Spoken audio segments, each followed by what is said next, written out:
Et bonjour YouTube, j'espère que vous allez bien. Vous allez me dire, Vin, ça fait longtemps qu'on s'est pas vu. En effet, je suis parti en Angleterre tout simplement pour jouer le national américain, anglais tout simplement.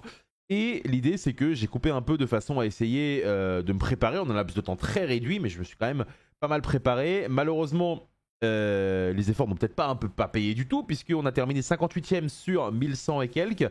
Ce qui veut dire que du coup on est à une victoire de rater de faire top 32, puisque j'ai fait 8 victoires pour 3 défaites. Et je me suis dit que j'allais faire une petite vidéo pour vous parler un peu de mon deck, de mes choix, pourquoi je choisis ça, et de vous partager ça, parce que mine de rien c'est vrai que toute l'année je suis là à commenter, mais des fois ça m'arrive de jouer aussi. Je fais moins de 5 events à l'année, mais c'est toujours très sympa, puisque après tout c'est une passion commune qu'on a. Yu-Gi-Oh! Comme d'habitude, n'hésitez pas à vous abonner si le contenu vous plaît. À partir d'aujourd'hui, on est de retour officiellement en stream sur YouTube, avec une préparation jusqu'au championnat d'Europe qui se déroulera le mois prochain, que je vais devoir jouer aussi, puisque du coup on a fait un petit sub-goal sur Twitch avec ça. Mais l'idée ça va être de découvrir un peu quelles sont les nouvelles cartes de l'extension, et c'est à ce à quoi les vidéos de cette semaine vont tout simplement être autour. On est parti directement avec la decklist que j'ai jouée. Donc je vais jouer à Azilmitsu. Les deux options que j'avais, c'était de jouer ma liste ou jouer à Azilmitsu. Avec un laps de temps réduit, je considère que Azilmitsu était beaucoup plus facile à prendre en main, notamment dans des situations où il faut jouer un minimum au jeu. Je regrette pas mon choix. C'était, je pense, le pick le plus intéressant dans la situation où j'étais moi. Globalement, j'ai la version que joue Urena et Charlie Futch, le plus récemment en tout cas, à 41 cartes. Le seul changement que je vais avoir, c'est que je joue SP dans mon extra deck qui, je pense, est vraiment très bien dans le deck. Et l'idée, c'est qu'aujourd'hui, le format, on l'a vu avec le national allemand, se tourne vers des versions plutôt Mitsu Raisil que Raisil Mitsu. Donc voilà un peu globalement ce vers quoi on se tourne. Donc j'ai maximisé tout ce qui va être assez efficace en mirror, notamment Purulia et Droll, qui sont très efficaces. Malheureusement, je n'ai pas joué un seul mirror en 11 matchs, qui est assez improbable. Évidemment, dans une version qui est pointée, qui est un peu variancée, qui va chercher vraiment à écraser l'adversaire en go first, on a Star Raisil qui est extrêmement bon, et le terrain. Ça, c'est quelque chose qui, je pense, ne changera pas dans une version comme ça. Maintenant, effectivement, dans une version plus basée sur des Mitsu, c'est des cartes qui sont assez facilement cuttables. Donc, point fort du deck, c'est qu'en go first, il était excellent. Le point faible, c'est qu'on avait beaucoup de briques dans le deck. Au niveau de Nibiru et Imperm en x1, c'est pas des cartes qui sont extrêmement bonnes dans le format, bien que Imperm a été beaucoup plus forte que ce que je pensais au vu des match-ups que j'ai eu l'occasion d'affronter. J'en ai parlé un peu sur Twitch, pour ceux qui veulent voir dans les replays.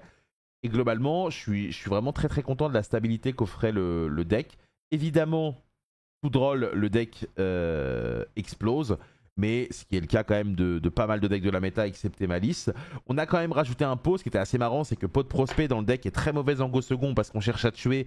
Et côté first, souvent on va avoir des cartes qui vont se prendre drôle et du coup fin de tour. Donc des fois le meilleur move, malgré le fait d'avoir des moves plus opti pour start, ça va être de faire pot pour essayer de trouver TTT, cross-out ou call-by, justement de façon à ce qu'en résolution on ait une réponse à drôle. Donc du coup, ce qui est assez rigolo, c'est que des fois il y avait des moves qui étaient mathématiquement opti, mais qui du coup, si tu révélais pas les bonnes cartes, tu prenais drôle et tu passes turn parce que tu passes un peu pour un idiot. Mais l'idée c'est que nous on est high risk, high reward, c'est quelque chose qui nous dérange pas. Au niveau du side, on avait 6 slots pour ma liste, dont 3 en go second avec les Meols. J'aime beaucoup Plumeau et Orage dans la méta en go second, ça facilite le siding pattern et c'est des cartes assez faciles à utiliser. Au lieu d'avoir 2 Orages, je les associe à Trust pouvant potentiellement aller chercher également TTT qui est très efficace. En go first, on avait des patterns également très faciles avec des jugements solennels, des warnings ainsi que la piège Mitsu. J'ai failli cut la piège Mitsu au dernier moment, finalement je l'ai gardé. Et l'idée c'est que warning et solenne, vu que ça annule l'invocation, contre Malice c'est particulièrement efficace. Et contre des decks un peu qu'on connaît pas forcément, c'est également des cartes qui sont très intéressantes. Au niveau de l'extra deck, j'ai fait un choix que peu de gens font finalement, et je sais pas trop pourquoi, mais j'ai décidé de pas jouer Exciton. Il n'y a pas vraiment de match-up où j'estime qu'il est... Enfin, pas de match-up probable où j'estime qu'il est bon. Autre problème d'Exciton, c'est qu'évidemment on ne met pas de dégâts quand on le fait. Donc c'est souvent une carte qu'on espère se faire entre guillemets interrupt de façon à faire passer d'autres cartes. Mais globalement, je trouve que la majorité des cartes que j'ai là sont très bien. Et ça m'a permis du coup de pouvoir jouer la target lancée à Attaquion. Donc moi je joue C102, mais si vous jouez Ragn Infinity, c'est également très bien. Et voilà l'idée. Au niveau d'SP, j'ai trouvé qu'elle était vraiment particulièrement forte. Parce que globalement, en manche 2 et 3, dans des situations où les deux joueurs ont très peu de ressources, ou potentiellement les gens side des pièges de type Floodgate pour vous empêcher de jouer. C'est une carte qui n'est pas ridicule selon moi sur le board, donc j'ai vraiment bien aimé le fait de l'avoir dans mon deck. Et sinon, à part ça, pas grand chose à dire. Effectivement, les Simul Charmy sont là. Dans mon deck, pour moi, ils font du sens. Évidemment que dans d'autres decks, ils n'en font pas. La majorité de mes défaites, c'est soit dû à la méconnaissance de certains match-up, parce que j'ai notamment perdu contre un stun, mais également au fait que ces cartes se font interrupt, donc c'est des cartes qui font évidemment peur. Évidemment, en Gopher, ça fait que vous avez encore plus de briques, mais parfois le fait que ce soit niveau 4, c'était quand même très très intéressant. Maintenant, d'ici l'Europe, le format va changer, on va avoir une nouvelle extension, peut-être une banlist, j'avoue que j'en sais rien du tout. Qu'est-ce que vous joueriez si vous étiez moi à l'Europe? Personnellement, aujourd'hui, j'ai pas forcément énormément de... Comment dire, de safe place entre guillemets, dans le sens où il y a des trucs je ne suis pas sûr, à part que le fait que j'aurais 3 drôles dans mon deck et que je serais probablement à 40, je sais pas exactement ce de quoi le mois prochain sera fait, mais j'ai pris énormément de plaisir à jouer à Yugi, j'ai rencontré pas mal d'entre vous aussi sur place, et l'idée c'est que ça permet aussi de dérouiller entre guillemets ses mains. Alors malheureusement j'ai fait que 8-3, mais l'idée c'est que je suis quand même assez content d'avoir pu faire un tournoi de plus cette année.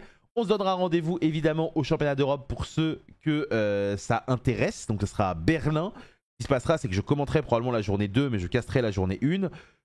L'inversement, je commencerai la journée 2, mais je jouerai la journée 1. Dans le cas où il y a des gens qui sortent, on lancera peut-être le stream plus tôt avec tous les joueurs français. Vous verrez, ça va être trop bien. Et voilà, après cette courte pause, on est de nouveau parti pour une nouvelle saison de Yu-Gi-Oh! Avec la prochaine extension qui arrive. On fera demain la présentation notamment des cartes Red Bull, là, les RB. Ça va être trop bien, les nouvelles exclus TCG. J'ai hâte de voir un peu ce que ça va donner. En tout cas, merci à tous comme d'habitude de me suivre dans tout ce que je fais. C'est toujours extrêmement gratifiant et c'est extrêmement motivant pour continuer à faire de mieux en mieux des projets. Je vous souhaite à tous une très bonne fin d'après-midi.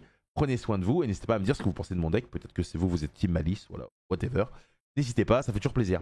Au revoir.